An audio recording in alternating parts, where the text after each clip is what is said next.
India world की one of the most diverse country, जहाँ हर एक कोने में लोगों की अलग अलग कल्चर एंड लैंग्वेज छुपा हुआ है। ये डाइवर्सिटी हमारे देश को और भी सुंदर बनाता है और यही डाइवर्सिटी हमारे देश की सबसे बड़ी पावर है। लेकिन आज के समय में ये डाइवर्सिटी हमारा सबसे बड़ा वीकनेस बन गया है। आज हम इंडियन कम और north Indian, south Indian, east Indian ज़्यादा बन गया है। ब्रिटिश तो इंडिया छोड़ के चले गए, लेकिन उनका डिवाइड एंड रूल का फॉर्मूला अभी भी इंडिया में चल रहा है। और इसका परिणाम क्या है? तुम्हारे बाकी देशों से पंगे कम है जो तुम अपने देश में पंगे खड़े करो। मैंने कहा कि मैं बेंगलुरु में पैदा हूँ तो मुझे कन्नड़ आना जरूरी है क्या?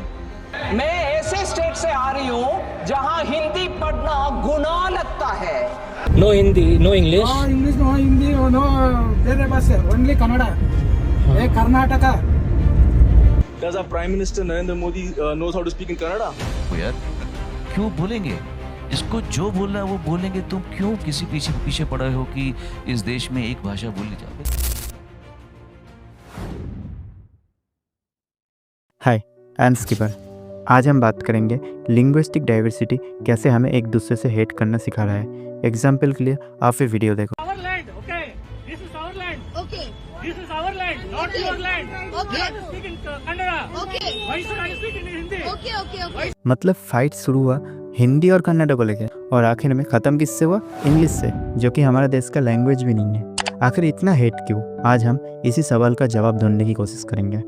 शुरू करते हैं 1937 से, जब कांग्रेस सरकार सी राजागोपालाचारी के लीडरशिप में हिंदी को साउथ में पॉपुलर करने के लिए मद्रास यानी तमिलनाडु के स्कूल में हिंदी को कंपलसरी बनाना चाहा। तब E V Ramaswamy and justice party ने इसका कठोर विरोध किया और देश में first time anti Hindi movement को देखा गया। ये आंदोलन बहुत ही ज़्यादा एक्सट्रीम हो गया। तब सरकार ने स्ट्रिक्ट एक्शन लेने का सोचा, जिसके वजह से 2 लोगों की जाने गई और 1200 लोगों को अरेस्ट किया गया। तब कांग्रेस सरकार के रेजिग्नेशन के बाद 1940 में ब्रिटिश गवर्नर ने ये पॉलिसी को खारिज कर दिया। फिर इंडिपेंडेंट के बाद 1947 में हमारा देश ऐसा नहीं दिखता था। इंडिया 565 स्टेट्स में डिवाइड था। तब इन स्टेट को ऑर्गेनाइज करने का प्रोसेस शुरू किया गया, लेकिन इसमें लिंग्विस्टिक और कल्चरल फैक्टर को इम्पोर्टेंस नहीं दिया गया, जबकि पूरे देश में लोग लैंग्वेज के बेसिक पर स्टेट्स का डिमांड कर रहे थे।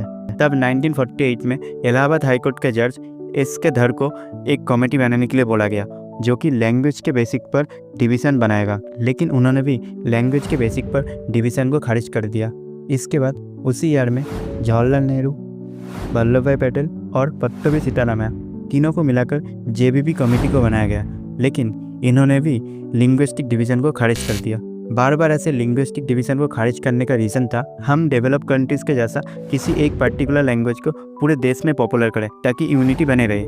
तब 1949 में 14 सितंबर हिंदी को ऑफिशियल लैंग्वेज के तौर पर शामिल किया गया। उसके साथ बोला गया कि 15 साल तक हिंदी के साथ साथ इंग्लिश को भी 15 साल के लिए ऑफिशियल लैंग्वेज के तौर पर यूज़ किया जाएगा, जो कि आगे चल के उसको भी धीरे धीरे कम कर देंगे और इस दिन को हिंदी दिवस का नाम दिया गया।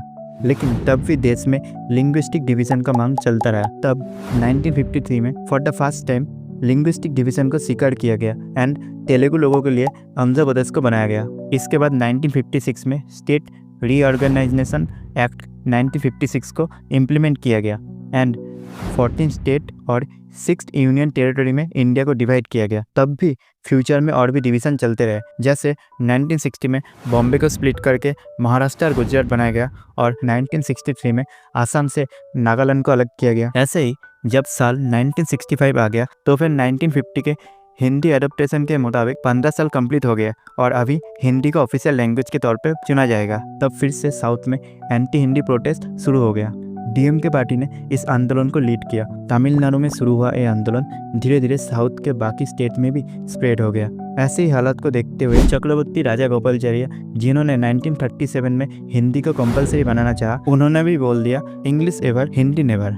यहाँ तक कि तमिलनाडु में ब्लैक डे मनाया गया। जब कांग्रेस सरकार ने ये आंदोलन रोकना चाहा और स्ट्रिक्ट एक्शन लिया, तब 70 से भी ज़्यादा लोगों की डेथ हो गई। बाद में जाके प्रेशर में आकर सेंट्रल गवर्नमेंट ने इस डिसीजन को खारिज कर दिया, लेकिन इसका इम्पैक्ट इतना ज़्यादा था कि 1967 में तमिलनाडु के स्टेट इलेक्शन में डीएमके ने कांग्रेस को हरा दिया। इसके बाद भी हिंदी को लेकर साउथ इंडिया में हेट चलता ही रहा। जब 2019 में नेशनल एजुकेशन पॉलिसी का ड्राफ्ट आया जिसमें हिंदी को स्कूलों में इंक्लूड किया गया एज ए थर्ड लैंग्वेज। तब भी ऐसे ही प्रोटेस्ट होने लगा और इस पॉलिसी को भी खारिज करना पड़ा।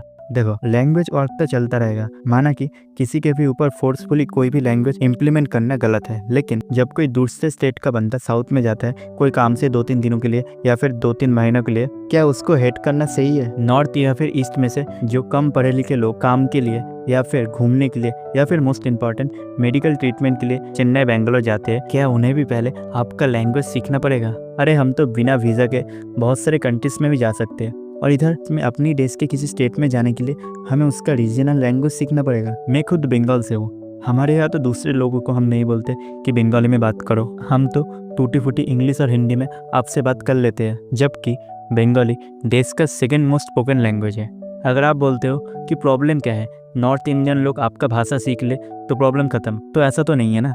नॉर्थ में सब लोग हिंदी को समझते हैं या फिर हिंदी बोल सकते हैं, लेकिन आपके साउथ में हर एक स्टेट का अलग अलग लैंग्वेज है, इंसान कितना ही सीखेगा। वैसे ही हम देश को धर्म के नाम पर एक बार डिवाइड कर चुके हैं, और अगर ऐसे ही चलता रहा तो फिर लैंग्वेज के बेसिक पर भी देश का डिवीज़न दूर नहीं है।